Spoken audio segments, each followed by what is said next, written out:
జైల్లో పడేశారు తీసుకెళ్ళి. నన్ను ఎవరు విడిపిస్తారు ఇక్కడి నుంచి? కానీ విశ్వాసంతో ఉన్నాడు. నా దేవుడు ఉన్నాడు కదా, మా నాన్న దేవుడు, మా తాత దేవుడు, మా ముత్తాత దేవుడు, అబ్రహాము, యాకోబు, ఇస్సాకుల దేవుడు ఉన్నాడు కదా, మా దేవుడు నన్ను కూడా విడిపిస్తాడని విశ్వాసంతో ఉన్నాడు. ఆ జైల్లోనే విశ్వాసం ఉంచి దేవునికి ప్రార్థన చేసుకుంటున్నాడు. మనుషులు వదిలిపెట్టేశారు. ఒక మనుషుని నమ్ముతాడు, ఆ మనిషి వదిలిపెట్టాడు. కానీ ఈ మనుషులు వదిలిపెట్టారు, నా దేవుడు నన్ను వదిలిపెట్టడో. విశ్వాసంతో ప్రార్థన చేసుకున్నాడు. ఒకానొక రోజు జైలు అధికారి వచ్చాడు. బాయ్, నేను రాజు పిలుస్తున్నాడు రా. నన్ను రాజు పిలుస్తున్నాడు. నన్ను రాజు ఎందుకు పిలుస్తున్నాడు రా. అప్పుడు అర్థమైంది యవనస్తుడికి, ఓహో నా దేవుడు నన్ను విడిపించబోతున్నాడు. దేవునికి స్తోత్రం. రా బయటకు రా. బయటకు తీసుకొచ్చారు. చక్కగా స్నానం చేయించారు. రాజు ముందుకు వెళ్ళేటప్పుడు ఎలా ఉండాలి, ఎలా పడితే అలా ఉండకూడదు. చక్కగా స్నానం చేయించారు. గడ్డం పెరిగిపోయింది, గడ్డం చేయించారు. ఆరోగ్యం చూశారు. అంతా మంచిగా మంచి భోజనం పెట్టారు, మంచి బట్టలు వేశారు.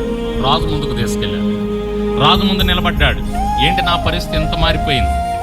కొన్ని సంవత్సరాలు ఉన్నాడండి మొత్తానికి జైల్లో, ప్రార్థన చేసుకుంటాను ఉన్నాడు. అన్ని సంవత్సరాలైనా కూడా విశ్వాసం వదిలిపెట్టలా. అంత కష్టంలో కూడా.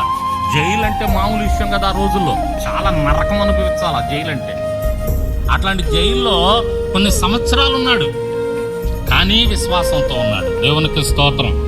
విశ్వాసంతో ఉండండి, దేవుడు తప్పకుండా మనల్ని విడిపిస్తాడు. దేవునికి స్తోత్రం. ఆ భయంకరమైనటువంటి ఆ కష్టంలో నుంచి ఆయన విడిపిస్తాడు. కానీ మనం కానీ కష్టం వచ్చిందని కృంగిపోయామనుకో, అసలు సాతాను ఊరిలో కాలు పడిపోయిందనుకో, అసలు మనం చాలా ఇబ్బంది పడాల్సి అవుతుంది. రాజు ముందుకు నిలబడ్డాక రాజు చెప్తాడు, బాయ్ నాకు ఒక కళ వచ్చింది, నువ్వు కళలకు బాగా చెప్తున్నావంట కదా, బాగా చెప్తావంట కదా, నా కళకి ఆ అర్థం ఏంటో చెప్పన్నాడు ఆ రాజు. ఏం కళ అన్నాడు. ఇదిగో ఇలా కళ వచ్చింది, 7 సంవత్సరాలు కళ చెప్పాడు.